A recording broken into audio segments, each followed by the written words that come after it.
Dear friends, இந்த பாருங்களேன், அதில் ஒரு 7 ஆர் 8 ஐட்டம்ஸ் இருக்குது நண்பர்களே.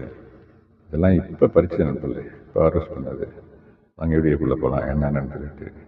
தேங்காய் நண்பர்களே, ஒரு 5-6 தேங்காய் நண்பர்களே. தேங்காய் 5 தேங்காய் நண்பர்களே. இளநீர் நண்பர்களே, இதெல்லாம் நல்ல வெயிட்டாக இருக்குது. இது இளநீர் நண்பர்களே. ஆமாம் நண்பர்களே. அப்புறம் கருவேப்பிலை நண்பர்களே, இந்த பாருங்க கருவேப்பிலை. அப்புறம் பச்சை மிளகா நண்பர்களே, நல்ல பச்சை மிளகா. இது மில்கி வத்தல் நண்பர்களே, மில்கி வத்தல். இது ஒரு கஸ்டர்ட் ஆப்பிள் என்ன இருந்துச்சு, 8 உயரத்தில் இருந்துச்சு, அதனால் வைக்க முடியும் நண்பர்களே. இது வந்து துளசி நண்பர்களே, அதாவது மூலிகை. எனக்கு ஒரு 5-6 மூலிகை வச்சுங்க நண்பர்களே.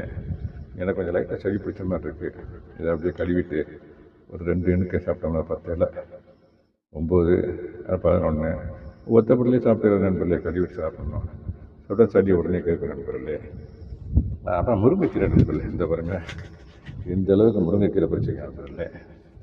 அதை வச்சு நான் பாயிண்ட் ஒரு சின்ன டிப்ஸ் ஒன்று தரலான்னு இருக்கேன்.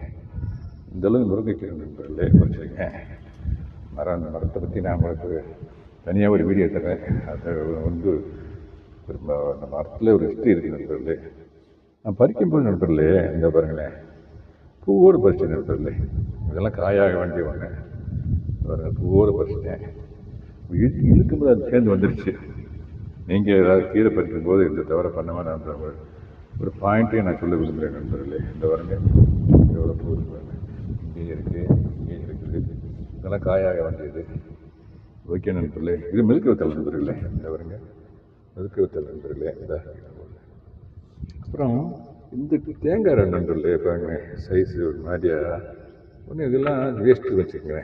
காரணம் என்னென்னா, இப்படி சரியான வளர்ச்சி இல்லாத காரணம் இந்த பாருங்களேன் மரம்.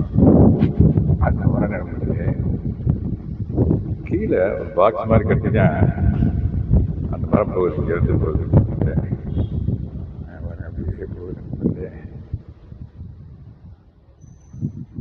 இதில் அந்த மாதிரி சில காய்கள் முத்தாமல் இருக்க காரணம் என்ன, ஒரு பாக்ஸ் தான் நண்பர்களே.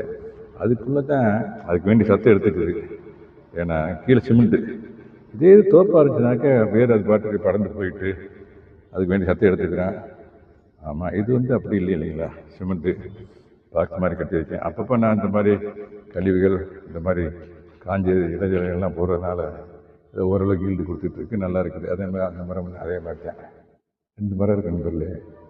இன்றைக்கி நானே படித்தேன் நண்பர்களே. பொதுவாக அதுவாக உழுவும் காற்றுல முத்தி இப்போ பார்த்தேன், நானே துரட்டி வச்சு படித்தேன் நண்பர்களே.